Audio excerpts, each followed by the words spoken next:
So, Yeah, we are in. Lurlian, would you like to introduce these two? Thank you very much, Metals. I would love to do so. In the bottom right spawn position here on that beautiful sandy Ackland Wastes. In the bottom right, we have JonnyREcco, currently teamless. And in the top left spawn position, we've got someone that has been around in the scene for ages. He's playing in orange. He's from France, and he is playing for Team Millennium. It is the orange Protoss player. It's Adelscott. Depends a little bit where you want to put the thingy. I'm not even sure what it's called in English, but you can be like Adelscott or you can be Adelscott. The pronunciation. What do you want to go for? Adelscott or Adelscott? Adelscott, definitely Adelscott. That's how I go the entire way. I've always said it that way, although I tend just to call him Adel because it's easier. Because I'm one of those casters where you only get in the action. If you try and say long names, it just all goes very funky. As we saw earlier with LOL vs XD. That was fun to say, but as we've got at the moment, Adel going for a gateway expansion. You were talking earlier with the Wide Bar game that you're a big fan of going a gateway expand on Ackland Wastes. Talk us a little bit through that, Lurlian. Why are you a fan of gateway expands over a Forge Fast expand here? On this map, because the ramp is so wide, I don't really like walling that off completely, unless you play against the Zerg player who likes to all in and make a lot of Zerglings and try to punish you for that. Then of course it is still a viable option. But in general, I like this map to make a Zealot, make a Stalker, make a Mothership Core, put on a little bit of pressure towards that third base of Zerg, make them produce a lot of Zerglings, and then grab your third base behind that as a Protoss player. Because that is super easy to do on this map. One of the easiest maps to secure 3 bases on as Protoss, but also a difficult map to play against those Swarm hosts on. That could become a problem. And I know JonnyREcco is a fan of using Swarm hosts as well. He does it. He's a big fan. He's just like Swarm hosts everywhere. He uses them very effectively, to be fair. I've seen him use it incredibly well on Ackland Wastes. It's specifically, he uses it to punish Protoss players who try and take a quick third. Because if you put the Swarm hosts just down by that cliff area, between the third and natural base, you can rally the Locust to either side, and it then becomes quite difficult to deal with that. But for the moment, we just see that JonnyREcco, identifying there's not a fast expansion coming down, takes the gas, which is the right response. You don't need that super quick third if the expansion is not yet down. And therefore, just running around making sure no proxy pylons or any sneaky shenanigans are occurring. What an old school build coming out here by Adel. Is he gonna be sentry expanding? It very much looks like it. This is like a mid Wings of Liberty standard meta game to get a Zealot, then get a few sentries, and then expand to your natural, and then go from there, basically. That used to be what everyone did back then. It's a bit of a blast from the past here, and that's the exact same build Adelscott is going for. A Zealot into a lot of sentries into an expansion. Very cool. And these two Zerglings are going to see that. They are going to see the Zealot and the sentry, and they're like, oh, okay, this is an old build, this is cool. I like this out of Adelscott. It is really good to have sentries early on this map. It helps you secure your third, it helps you secure your natural. I like the decision. It is. It's a nice way to go. The double sentry and the Zealot just means that you're relatively safe from this. JonnyREcco, though, isn't going to have a problem with that because, let's face it, he's going to be pretty happy that he can sit back and macro up. He's not going to be feeling too much pressure yet, but, of course, Adel will be looking to do that a bit further on, and with the additional gateways being constructed, he's going to have the option to get a nice little gateway push if needed.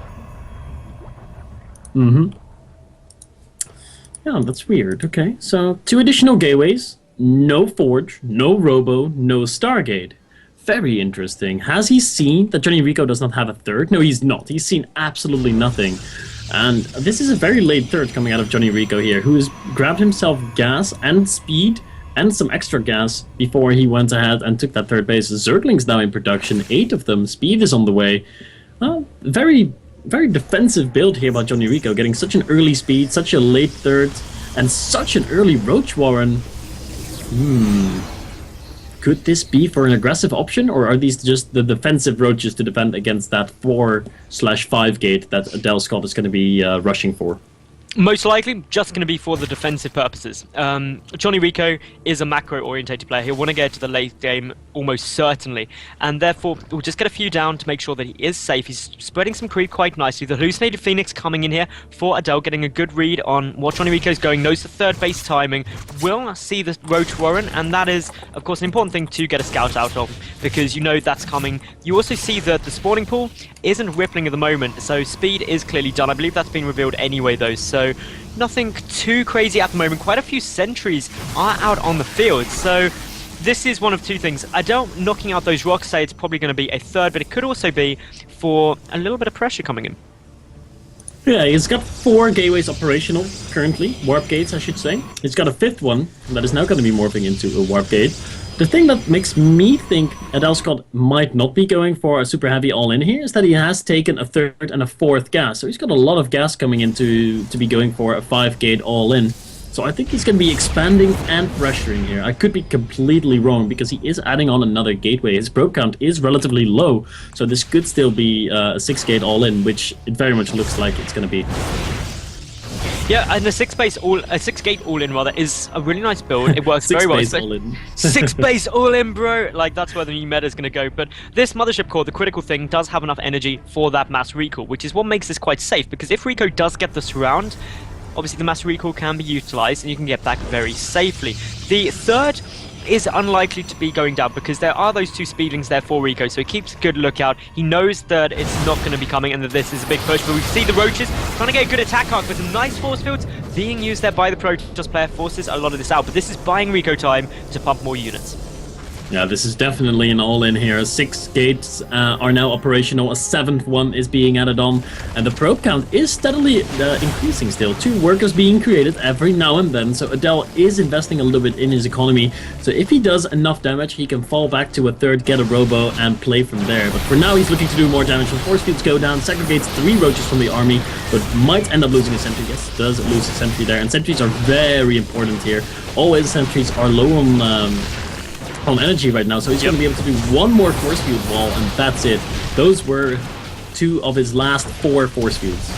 And JonnyREcco just trying to pump as many units as possible to hold this off. Buy himself as much time. He's got that spine crawler up. He's making a couple more. 18 Zerglings are now in production. JonnyREcco really needs to buy himself as much time as possible here to get as many units. The reinforcements will be coming from behind, so he's going to go for that pincer maneuver. But with the mass recall there, this 3rd hatchery is the big target. We can see how quickly it can be damaged. A good force field there will prevent the Roaches from being able to get in. And this is where Adel could potentially do a lot of damage. If that 3rd hatchery goes down, this push is more than worth it. But a couple of sentries getting knocked off on reinforcements there just by the Zerglings coming in.